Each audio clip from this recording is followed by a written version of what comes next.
नमस्कार छोट्या मित्रांनो, मी तुमची आवडती छोटी मोठी गोष्ट आज पुन्हा तुमच्यासाठी घेऊन आले आहे. एक खास आणि मजेशीर गोष्ट.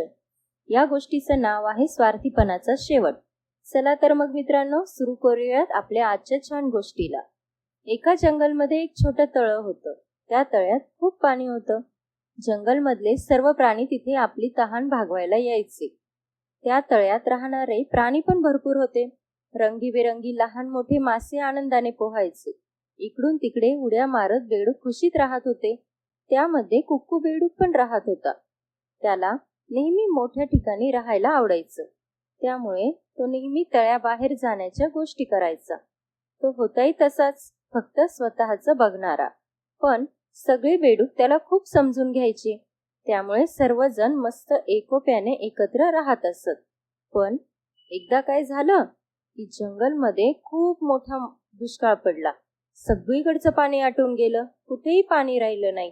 त्यामुळे बरेचसे प्राणी जंगल सोडून दुसऱ्या जंगलमध्ये जाऊ लागले. इकडे तळ्यामधलं पाणी देखील कमी होत चाललं होतं. तळ्यामधील सगळे प्राणी चिंताग्रस्त झाले. जे वयाने जास्त असलेले प्राणी होते ते म्हणाले, आता या तळ्यामध्ये पाणी आहे, पण आपण खूप जण आहोत, त्यामुळे आपल्या सर्वांना हे पाणी पुरणार नाही आणि लवकरच पाणी संपून जाईल आणि तळे आटेल. त्यामुळे आपल्याला हे तळे सोडून दुसरीकडे जावं लागेल, तरच आपण जिवंत राहू शकतो. बाकीच्या सर्व प्राण्यांनी यावर सहमती दर्शवली. पण कुठे जाणार हा प्रश्न सर्वांपुढे होता. माशांनी तर पाण्याअभावी जीव सोडला होता. लवकरात लवकर निर्णय घ्यावा लागणार होता. कुक्कू बेडूकला ही नामी संधी वाटली तळ्यातून बाहेर पडायची. पुढे येऊन लगेच तो म्हणाला, अहो काका, तुम्ही काळजी करू नका. मला असे खूप चांगले ठिकाण माहीत आहेत. मी घेऊन जाईल तुम्हा सगळ्यांना. त्याच्या बोलण्यावर प्राण्यांना त्याचा स्वभाव माहीत असल्याने कुणीही काहीच बोललं नाही. पण त्याला जितकं माहीत होतं तितकं बाकीच्यांना माहीत नव्हतं. आणि आता तळ्याबाहेर एखाद्या सुरक्षित ठिकाणी जाण्याची गरज होती. त्यामुळे सगळेजण नाखुशीनेच का होईना पण कुक्कूला हो म्हणाले. कुक्कू लगेच तळ्याबाहेर पडला. कुक्कू जंगल सोडून दुसऱ्या जंगलाकडे जायला निघाला.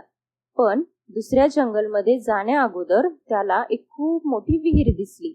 त्याला फार आनंद झाला. तो उड्या मारतच विहिरीजवळ पोहोचला.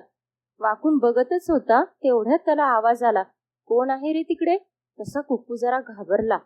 त्याने अजून आत डोकावून बघितलं तर एक मध्यम आकाराचा पण करड्या रंगाचा साप विहिरीच्या आतल्या बाजूने पहुडलेला होता. ते बघून कुक्कू मागे सरकला. तो जाणार तेवढ्यात पुन्हा सापाने आवाज दिला, अरे कोण आहेस तू आणि इथे काय करतोय? कुक्कू म्हणाला, मी कुक्कू आहे. आमच्या जंगलमध्ये पाणी आटून गेले, त्यामुळे मी आम्हाला राहण्यासाठी जागा शोधतोय. हे ऐकून साप खुश झाला. तो लगेच म्हणाला, अच्छा, मग तू आणि तुझे सोबती इथे या विहिरीत राहू शकता. इथे खूप पाणी आहे. यावर कुक्कू म्हणाला, ते सगळं ठीक आहे, पण तू पण तर इथेच राहतोस ना. तुझ्याकडून तर आम्हाला खूप धोका आहे. साप म्हणाला, अरे नाही, मी तुम्हाला का खाईल? माझ्याकडे तर भरपूर आहे खाण्यासाठी. यावर कुक्कू म्हणाला, बरं ठीक आहे, मी माझ्या सोबत्यांना पण इथे घेऊन येतो. साप म्हणाला, हो ये ये, लवकर ये. कुक्कू तिथून निघून पुन्हा तळ्यात आला. आल्यावर त्याने सर्व तळ्यातील त्याच्या सोबत्यांना सांगितलं. कसाही असला तरी कुक्कू आपल्या सोबत्यांचा जीव धोक्यात नक्कीच घालणार नव्हता. तितका तो समजदार होता. त्याने एक युक्ती करायची ठरवली.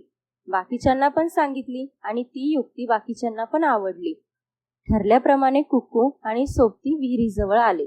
कुक्कूने सापाला आवाज दिला. आवाज ऐकून साप बाहेर आला. कुक्कूला त्याच्या सोबत्यांसोबत बघून सापाला फार आनंद झाला.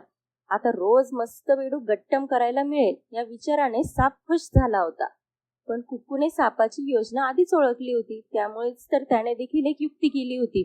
साप म्हणाला, ये कुक्कू ये, तुझं आणि तुझ्या सोबत्यांचं स्वागत आहे या विहिरीत. असं म्हणून साप एका बेडकावर झडप घालतच होता की तेवढ्यात कुणीतरी येऊन सापाला आपल्या चोचीत घट्ट पकडले. यामुळे साप गोंधळून गेला आणि खाली कुक्कू त्याच्या सोबत्यांसोबत हसायला लागला. कुक्कू म्हणाला, अरे खोटारड्या सापा, तुझ्या डोळ्यातली भूक मी त्या दिवशीच ओळखली होती. तू आम्हाला सर्वांना मारून खाशील हे मला माहित होतं. त्यामुळेच मी माझ्या एका बगळ्या मित्रासोबत मिळून ही युक्ती केली आणि त्यात तू बरोबर फसलास. मग कुक्कू बगळ्याला म्हणाला, धन्यवाद बगळ्या, तू वेळीच याच्यावर झडप घातलीस. ते आता याला दूरवर नेऊन सोड, जिथून हा परत इकडे कधीच नको यायला. कुक्कूने असं म्हणताच बगळ्या दूर आकाशात उडून गेला. सगळ्यांनी कुक्कूचं खूप कौतुक केलं आणि सगळेजण आनंदाने त्या विहिरीत राहू लागले. सगळेजण हॅपी झाले.